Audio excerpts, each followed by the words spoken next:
dépêche na mai ya Congo. Chômage esila na kati ya Congo. Bajene bakoma millionnaire na Congo. Konso esila na kati ya Congo. Barebele bakende mosika ya Congo. Ebola esila na kati ya Congo. Mopeto ekota na kati ya bandeko balandi ya Pikame Télévision. Et c'est moteur nous le sous na motema ndenge tokutani lisusu na émission ya Totombola Ekolo. Émission na biso ya Totombola Ekolo tolobelaka makambo etali développement ya mboka na biso pe changement ya mentalité ya peuple congolais. Na émission na biso ya poko ya lelo tokolobela quelques œuvres au chef de l'État, son excellence Félix Antoine Tshisekedi Tshilombo a réalisé na mboka na biso. Pe tokolobela lisusu makambo etali mois de mars, mois où est dédié aux femmes. Au thème nango ya année 2021 ezalaki le leadership féminin. Avant de banda, nous avons proposé bino tout souvent un morceau de mots et on se retrouve après.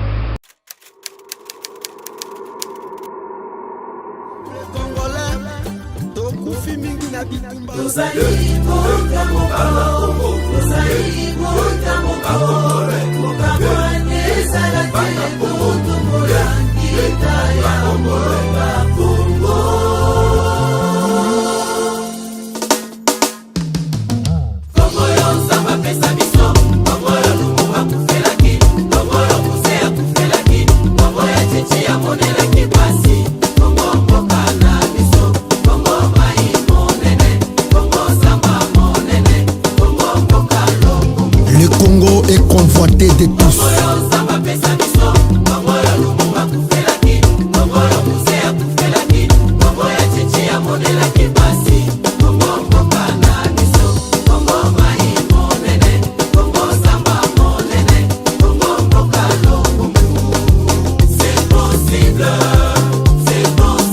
Congolais afanda malamu na Congo. Congolais alia malamu na Congo. Congolais atanga malamu na Congo. Enseignant afutama malamu na Congo. Professeur afutama malamu na Congo. Kuwana mai ezala stable na Congo. Autoroute etongama na kati ya Congo. Metro etambola na kati ya Congo. Congo mboka etonda bilaka minene.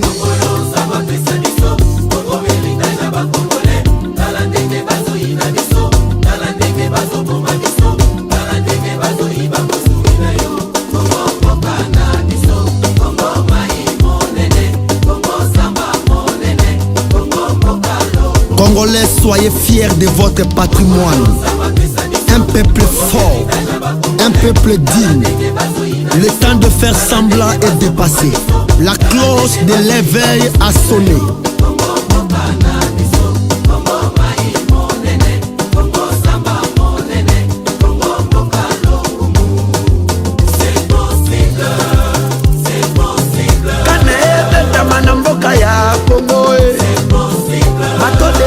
Na mai ya Congo. Chômage esila na kati ya Congo. Bajene bakoma millionnaire na Congo. Konso esila na kati ya Congo. Barebele bakende mosika ya Congo. Ebola esila na kati ya Congo. Mopeto ekota na kati ya Congo.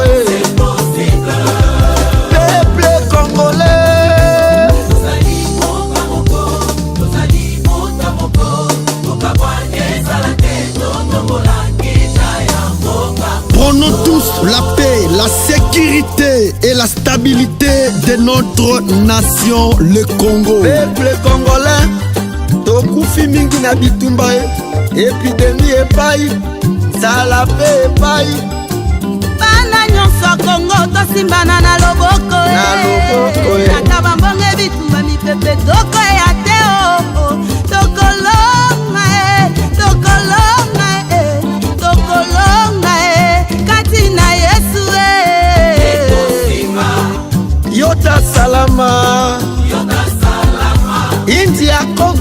itafanikana. Ni bienzeka mubobu mwa ni bienzeka o. Atandele kosimba o atandele o. Yota salama o. Banduku yangu ya Kongo furahi na kuwa karibu. Kaji sanga jamwe na Kongo jikari pa wifi balunda ban. Yanga tolobi se possible o.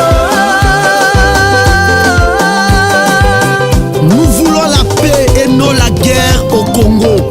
Cultivons l'amour et non la haine, peuple congolais.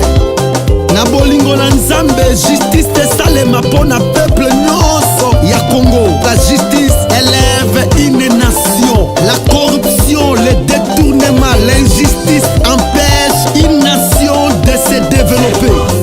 Asoda mafuta mamalamu na Congo. Policier futa mamalamu na Congo. Magistrat futa mamalamu na Congo. Fonctionnaire futa mamalamu na Congo. Nzambe ngolu na yo kita likolo ya mboka oyo. Le Congo que tu as fait se prosterne devant toi pour te rendre gloire, ô Éternel, à cause de tes prodiges. Jésus-Christ, merci d'être là dans notre nation.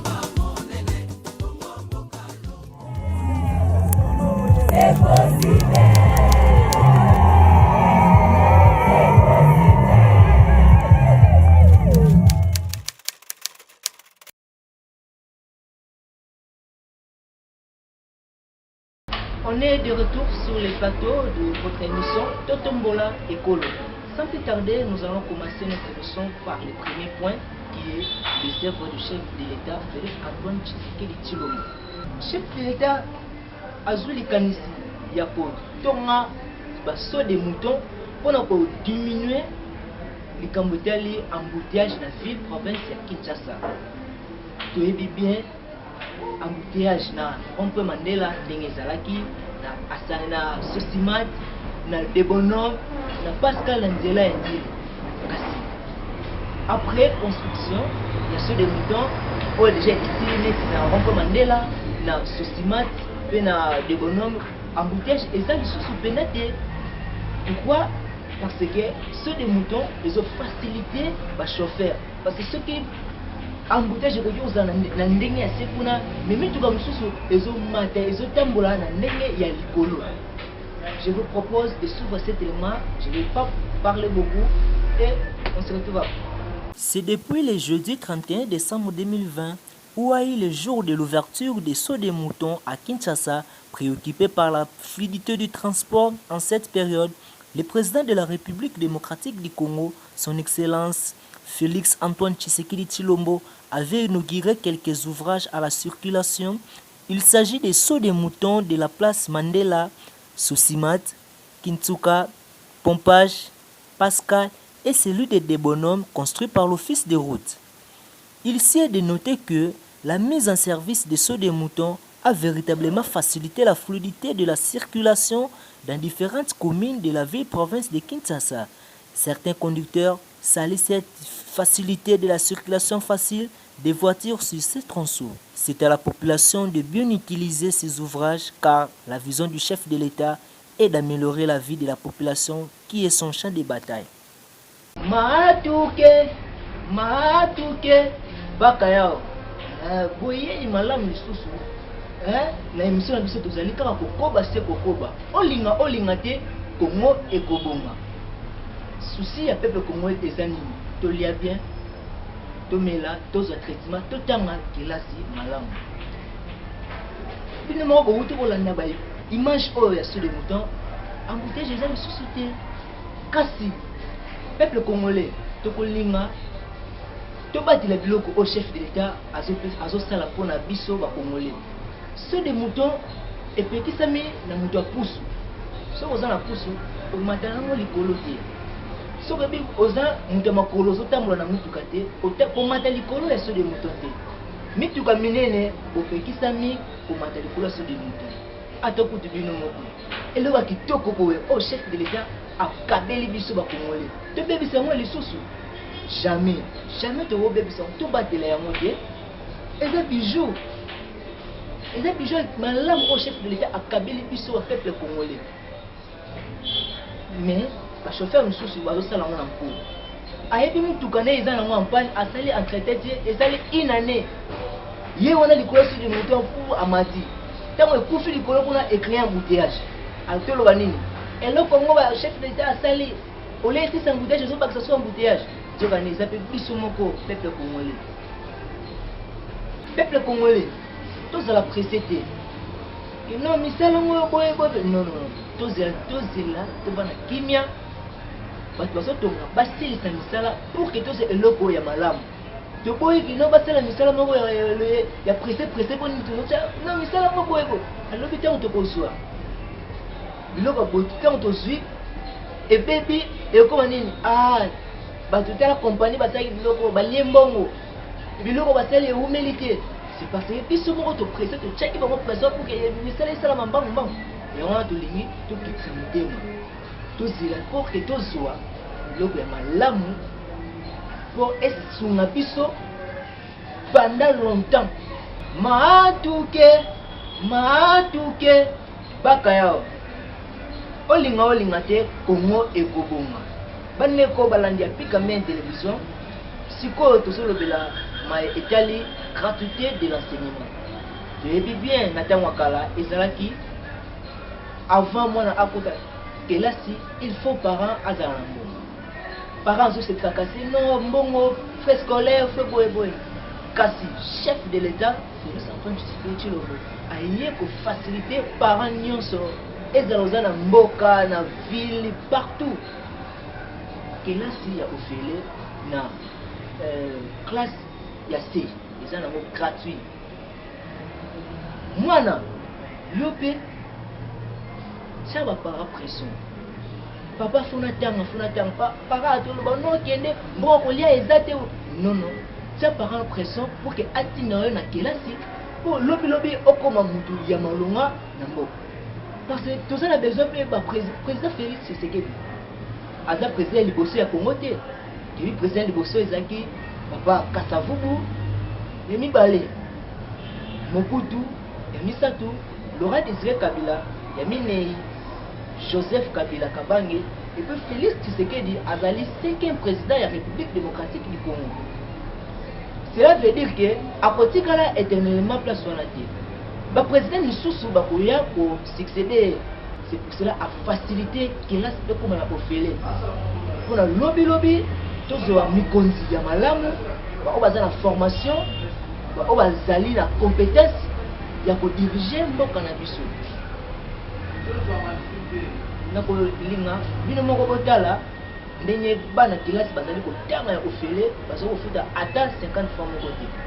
L'espoir fou d'un enseignement gratuit primaire dès septembre, c'est une promesse qui révèle un immense espoir en République démocratique du Congo où des millions d'enfants pauvres sont privés d'éducation. Conformément à notre constitution, la gratuité de l'enseignement fondamental doit être une réalité, avait déclaré le président de la République, son Excellence Félix Antoine Tshisekedi Tshilombo, lors de son discours d'investiture le 24 janvier, chose promise, chose faite en séjour dans les écoles publiques.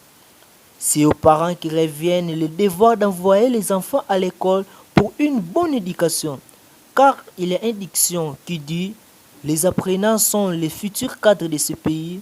Avec la gratuité de l'enseignement promis par le président de la République, Félix Antoine Tshisekedi Tshilombo, tout est possible. Nous sommes en train de chuter à notre émission. C'est pour un sous Katogolobela, mois de mars qui est dédié aux femmes. Thème, il y a un leadership féminin. Je vis bien, Nakatia, école na biso ya RDC, mibali ne ba domina Ghana. Côté hôtel ba poste na misala.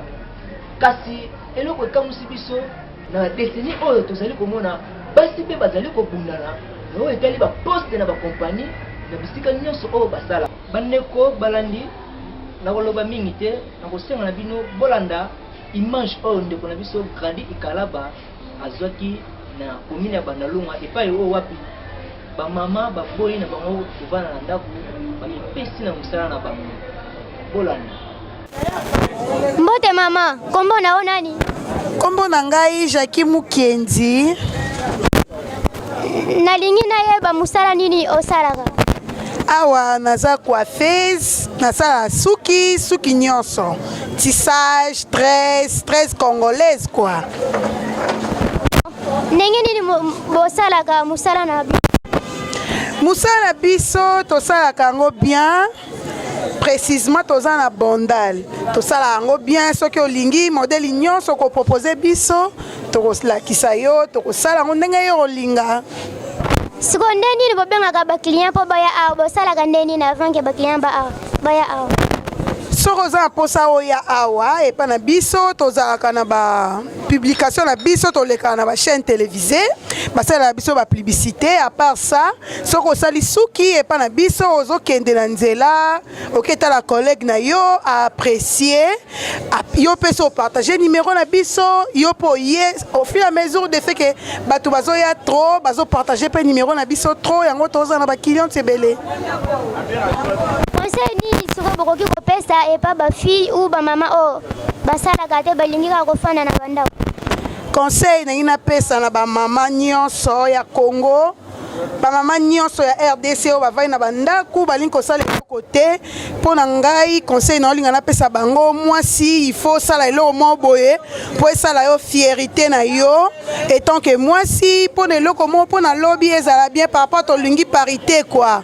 Par rapport à parité faut biso peto pouvoir babilo na biso ezo la que biso pe basi toza na eloko moko ya ko bakisa na société. Ça va ezana batu mususu balingi ba contacter bino parfois ba ebite siko boza wapi. Bokoki kopesa adresse na bino esika bozali. Toza na bondal 5 pona okoma pa na biso so oza na niveau ndeti ya Victoire ozwi transport na station ya Victoire wana wezokende bondal Chibang okita précisément na bloc au traverser oye na ngambu direction na biso za direction singa sur marché à Sinking soko za mupandi ya makampani peine kuna nyonso ozwa transport kende bondal molar bakiti sur référence na biso za bloc station Kobilo traverser lisusu première maison eza en carreau boye yango ndeza pa biso chez papa CC. À part ça bokoki kopesa numéro na bino te. Numéro na biso téléphone ezali 089 43 15 959. Merci beaucoup maman na sepeli kosala na bino émission vraiment. tozongi lisusu na plateau na biso ya totombola ekolo bino moto omona bamama bamipesi na mosala mpona kolakisa kino baza mpe capable ya kotravaille ya kocontribuer na développement ya Congo démocratique ya mboka bakoko mboka ya Lumumba mboka ya Simon Kimbangu bandeko bamama bovana botikala kaka bongo te ovana ozela kaka papa tikala mbongo ya wenze papa tikala mbongo ya bilamba mbongo ya suki non bundana tout ce exemple ya honorable Colette Choma professeur Madeleine Mbongo Pasi professeur Espérance Bayedila na mama na biso Rit Mwanza Orelingita bamipesi na musala na bango ntango bazali kosala okoyeba te kutuke ezali mwana mwasi nazosala wana soki balobela yo français foyeba bino batangaki baza na éducation malamu balingi kutu te ke no mwasi azala na nsima ya mobali no bamipesi na mosala nyonso wana mpona kotombola ekolo ya RDC. Bandeko balandi ya Pikame Télévision, nous sommes arrivés à la fin de notre émission qui est présentée par Nerdicita, votre journaliste. Je remercie le gérant de l'hôtel Empreinte na commune ya Bandalungwa, ce que olingi poza mupepe ya malamu kinika kana hôtel Empreinte na commune ya Bandalungwa na avenue Maduda numéro 1 bis. Je remercie également l'équipe technique et rédactionnelle de Pikame Télévision. Là je vois les coordonnateurs Pascal Fongo, l'ingénieur Alberto Sedi Congo, l'ingénieur Jirens Landou, Bino so bandeko balandi ya Pikame Télévision, botena bino bobo sonate vous abonner na chaîne YouTube Pik Ambient Télévision. Bino bandeko bolingi bo leka na émission na biso bobenga na numéro oyo eza affiché na te ya télévision ozala homme politique investisseur mutu nyonso oyo oza na idée ya kotombola ekolo ya RDC kohésite te kobenga na numéro oyo eza affiché na se écran na biso pour que toyamba yo na émission na biso ya totombola ekolo mpo mboka Congo ekende liboso. Matuke baka yao olinga te Congo ekobonga.